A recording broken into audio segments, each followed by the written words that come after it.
Viva! Viva! Viva! Viva Nicolo! C'est au siège fédéral du Parti congolais du travail que les dirigeants de ce parti politique se sont retrouvés le vendredi 12 juin 2020 sous l'autorité du secrétaire général Pierre Moussa.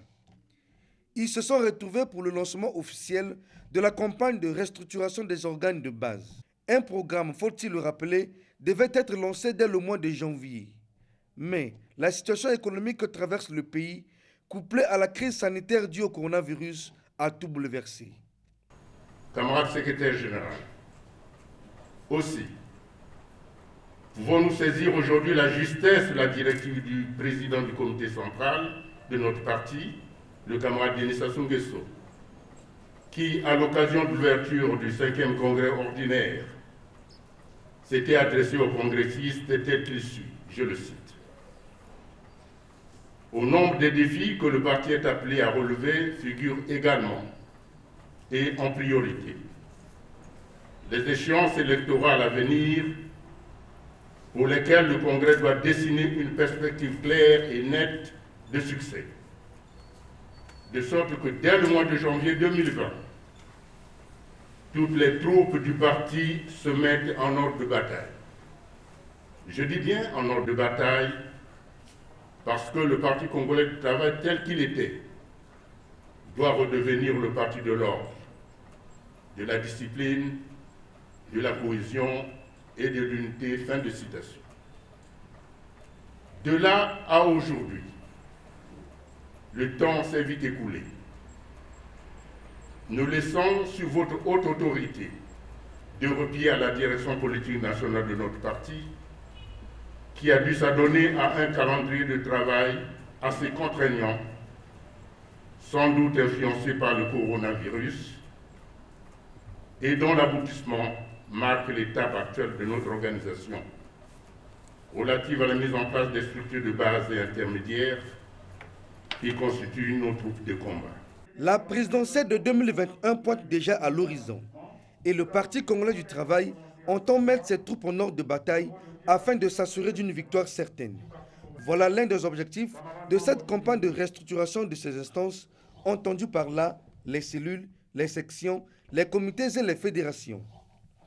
Pour les membres qui conduiront les délégations dans différents départements, il leur est recommandé de placer l'intérêt général au détriment des projets subjectifs.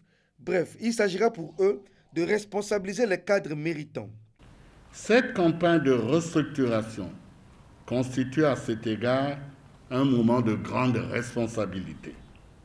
Nous devons, à l'occasion de cette campagne de restructuration, doter le Parti congolais du travail au niveau intermédiaire et de base des structures qui doivent constituer des maillons forts d'une solide chaîne de mobilisation populaire pour une participation victorieuse à toutes les batailles politiques, économiques, sociales et culturelles.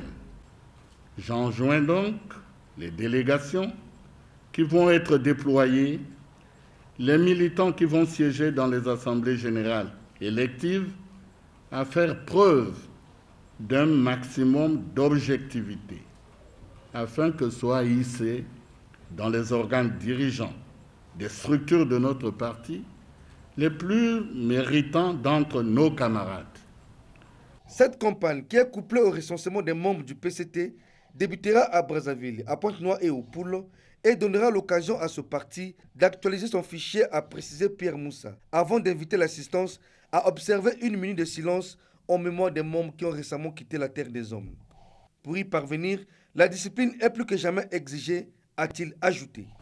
Cette opération essentielle pour la vie de notre parti ne connaîtra pas de succès si l'unité, la cohésion et la discipline ne sont pas au rendez-vous. C'est pourquoi j'exhorte l'ensemble des membres du parti à la vigilance accrue pour qu'aucune des valeurs qui fondent la capacité du PCT à consolider sa résilience sans jamais rompre devant les événements, même les plus chaotiques, ne soit entamée durant cette campagne. Rappelons que la dernière opération de ce genre remonte entre 2012 et 2014 à la suite du 6e congrès extraordinaire.